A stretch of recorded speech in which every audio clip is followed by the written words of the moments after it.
Dulu semua orang masih cukup takut dengan elit-elit partai. Ketika ketua umum berfatwa, semuanya tak ada yang boleh melawan, tegak lurus dan berbaris secara rapi. Tapi oligarki dan ketua partai, kekuatan partai di tangan Pak Jokowi itu selesai semuanya. Mas, Partailah yang tunduk kepada Pak Jokowi itu sebenarnya. aduh. Ya, kata-kata Jokowi sebagai petugas partai itu sudah lumrah dikatakan oleh masyarakat, bahkan oleh pengamat-pengamat politik, bahkan dari ketua salah satu partai itu bahkan sudah banyak yang mengatakan hal demikian di sepanjang perjalanan Pilpres 2024.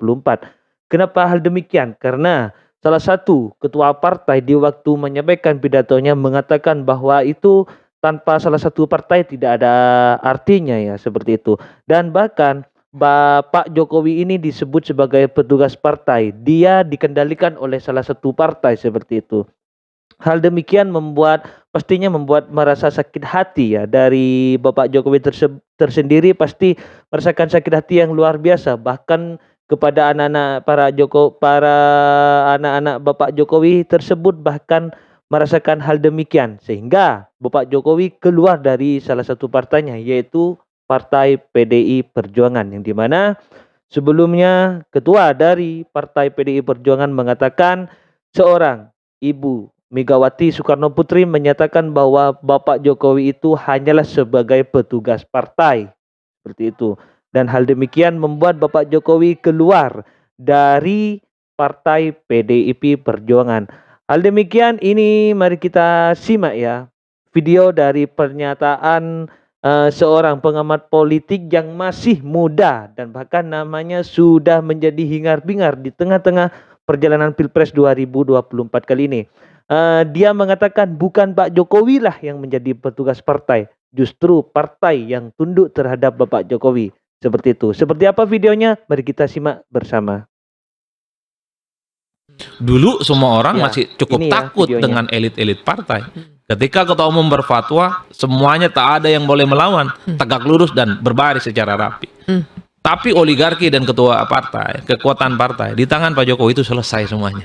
Iya. Mas, Partailah yang tunduk kepada Pak Jokowi itu. aduh. Iya, iya, betul. Gini, Dalam tanda kutip ya tentu iya, saja. iya. Mas Adi, banyak orang mengaitkan bahwa sebutan petugas partai itu yang orang-orang menganalisa itu tuh yang bikin Pak Jokowi dari situ tuh mulai menanamkan benih-benih perlawanan gitu ya. Masa iya sih Mas cuma gara-gara sebutan petugas partai, atau menurut lu ini udah panjang, udah akumulatif banget bagaimana tumpukan perasaan Pak Jokowi ke PDIP dan Megawati sampai akhirnya boom, terakhir di ujung kayak gini. Mungkin ada benarnya, tapi sedikit. Kalau sakit hati hanya karena disebut sebagai petugas partai, dulu kita tahu kubu Prabowo Subianto itu sering ngata-ngatain Jokowi sebagai apa? Jauh lebih ekstrim. Kelemar-kelemar, oh macam-macam lah. Bahkan saya nggak tega untuk mengulang itu. Kalau kita tracking satu persatu. Bahkan Fadlizon itu hampir tiap hari itu bikin puisi itu. Oh macam-macam. Jauh lebih sadis perkataan-perkataannya. Jadi kalau hanya sebagai sebutan partai itu kemudian membuat Pak Jokowi bermanuver di tikungan air, bagi saya nggak terlampau signifikan argumennya. Begitu banyak sebutan-sebutan kepada Pak Jokowi yang jauh lebih ekstrim, dulu disebut PKI lah. Oh macam-macam lah. Saya terus terang. Tapi kan itu disebut dari lawan politiknya Mas. Kita kan biasanya kalau diomelin Betul. sama orang tua sendiri atau keluarga sendiri Ya, tuh memang lebih betul, ya. sakit loh. Betul, kalau itu kan hanya soal stereotype dan sebutan-sebutan itu. Justru yang ingin saya katakan adalah, kenapa Pak Jokowi seperti ini manuver politiknya? Ya ingin menunjukkan bahwa Pak Jokowi ini presiden, nggak bisa diatur oleh siapapun. Iya. Bahwa sebagai presiden yang dipilih langsung oleh rakyat, tak ada faktor yang paling determinan bisa mengintervensi dan Presiden mendikte Pak mendapatkan Jokowi. Nah. Itu adalah sebagai Bahkan tertinggi. moment of the truth sebenarnya. Yang ingin Moment of ditunjukkan truth. juga kepada Pak Jokowi, presiden itu harus ada eksepsionalnya. Mungkin kalau kader-kader yang lain, dia kader biasa, mungkin dia hanya sebatas gubernur, bupati, dan wali kota, bolehlah disebut sebagai petugas partai. Tapi presiden sepertinya agak sulit untuk dikonteskan. Jadi presiden itu harus diletakkan di atas segala-galanya. Ya, Meski betul. pada saat yang bersamaan, Silvia, harus kita akui, siapa sih yang bukan petugas partai kalau dia masih menjadi anggota partai. Ya, ya, ya. Tunjukkan ke saya di negara ini ada tidak kader partai yang berani melawan ketua umum partai dan keputusan partainya? Enggak ada. Tidak ada. Kalau ada anggota DPR melawan ketua umum partainya, keputusan partainya, besok DPAW. DPAW, betul. DPAW. Ah. Jadi sebutan petugas partai dari PDIP ini terlampau Oke. jujur Oke, sebenarnya. tadi Mas Adi bilang kayak gini nih, ya Jokowi ingin menunjukkan bahwa dia tidak bisa diatur. Pertanyaan gue, Mas, emang selama ini PDIP tuh sering ya ngatur-ngatur Jokowi? Ya kalau melihat kecenderungannya disebut sebagai petugas partai, bahwa PDIP lah yang sebenarnya begitu banyak mengatur semua tingkah pola, perilaku, dan kebijakan-kebijakan politik Pak Jokowi. Misalnya apa? Kan itu. Ya semua kebijakan politik, Ah, koalisi, termasuk komposisi menteri dan kebijakan-kebijakan yang lain, kan PDIP juga mengklaim bahwa itu Ya. tidak terlepas dari nafas yang kemudian selalu dimunculkan oleh PDIP. ah. Ya. Kan begitu jalan ceritanya. Nah, yang Ya, ya, kedua betul. menurut saya memang harus diakui Pak Jokowi itu sangat kelihatan tegak lurus ke Ah. PDIP, terutama waktu awal-awal jadi presiden. Sangat kelihatan orkestrasi politiknya. Di Tapi periode memasuki pertama. periode kedua, rasa-rasanya Jokowi sudah mulai perlahan Ya. menghilangkan ya kesan-kesan Sudah mulai bahwa hengkang. Pak Jokowi itu bisa diatur oleh partainya. Makanya Pak Jokowi kan selalu muncul tuh. Saya tidak bisa diatur-atur oleh siapapun. Catat itu ya. Tapi di atas segala-galanya, yang ingin saya katakan adalah kenapa Pak Jokowi seperti ini? Saya kira Pak Jokowi sepertinya belajar banyak ya dari SBY, dari Megawati, atau mantan-mantan presiden sebelumnya. Bahwa setelah mereka tak jadi presiden, mereka itu punya kekuatan politik yang bisa diperhitungkan. SBY tak jadi presiden, dia bisa mengendalikan Partai Demokrat. Megawati tak jadi presiden, bisa mengendalikan PDIP. Nah, ini yang sepertinya secara politik saya tangkap bahwa Pak Jokowi boleh tak lagi jadi presiden, tapi punya satu orkestrasi politik, punya permainan politik melalui anaknya. Namanya Gibran Rakabuming Raka. Bagi saya politik sederhana itu aja. Ya. Agak jarang bagi saya di negara modern seperti sekarang ini, presiden yang sudah paripurna, nggak lagi menjabat, dia kemudian pulang kampung dan ngomong cucu. Saya nggak nemu rumusnya. Rata-rata memang ada yang disebut dengan post power syndrome itu ya. Ya. Keinginan Power untuk terus syndrome. menjadi bagian dalam proses-proses politik elektoral. Tapi kan Pak Jokowi Itu udah selalu bilang muncul. dia mau pulang ke Solo aja. Ya bagus kalau itu terjadi. Ah. Mantap. Mantap. Tapi lu nggak percaya? Mantap. Ya gimana ada Mas Gibran di situ?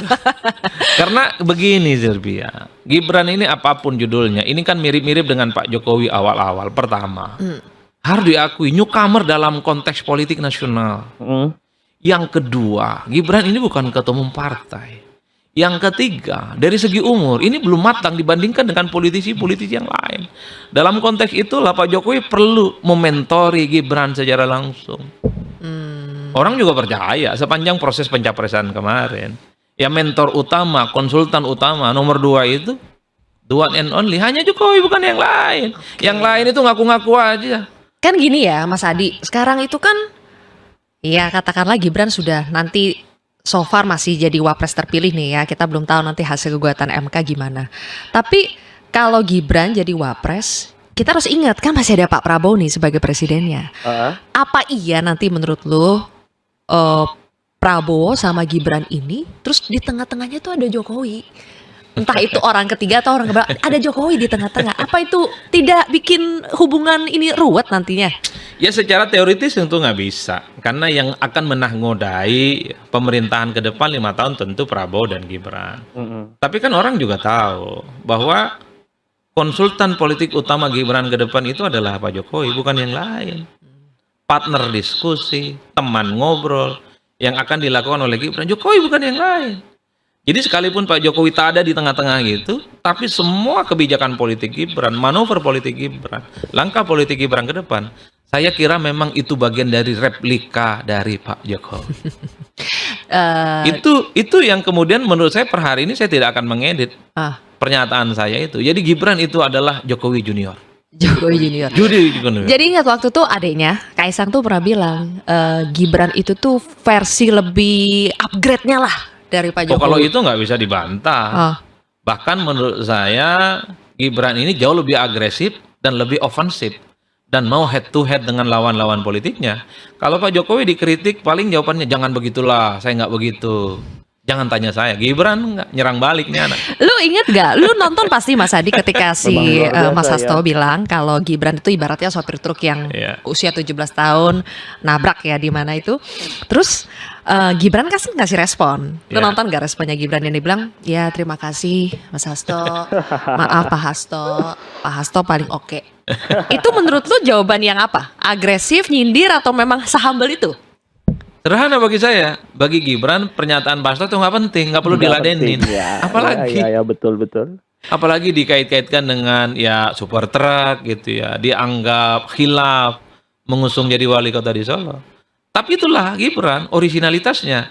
Jawabannya itu khas milenial. Di bawah umur 40 tahun. Ngomongnya itu tidak langsung agresif, tapi pesan yang ingin disampaikan Gibran, pernyataan Pak Hasto itu nggak penting, nggak layak untuk ditanggapi, udah itu. Bagi saya itu jauh lebih sadis. Oke. Ketimbang misalnya dibalas panjang kali lebar, dibikinin puisi, dibikin pernyataan-pernyataan panjang. Jadi Gibran itu hanya ingin bilang bahwa pernyataan Pak Hasto itu nggak perlu diladenin, udah gitu aja. Ya itu ya pernyataan dari seorang pengamat politik muda yang namanya di dalam perjalanan Pilpres 2024 kali ini sangat melejit atau sangat disukai oleh masyarakat. Cara mengamati politiknya seperti apa di dalam perjalanan Pilpres 2024 kali ini seperti apa itu ya. Dan bahkan banyak masyarakat yang mengatakan Gibran ini adalah penerus dari Bapak Jokowi. Iya, memang penerus, bisa dikatakan penerus. Kenapa sedemikian? Karena misi seorang presiden Bapak Joko Widodo itu masih belum selesai, sehingga Indonesia ini menjadi negara maju ya seperti itu.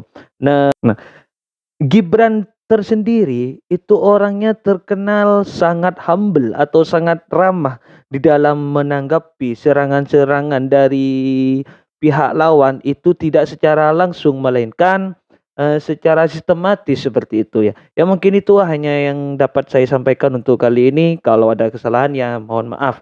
Salam politik, salam sejahtera.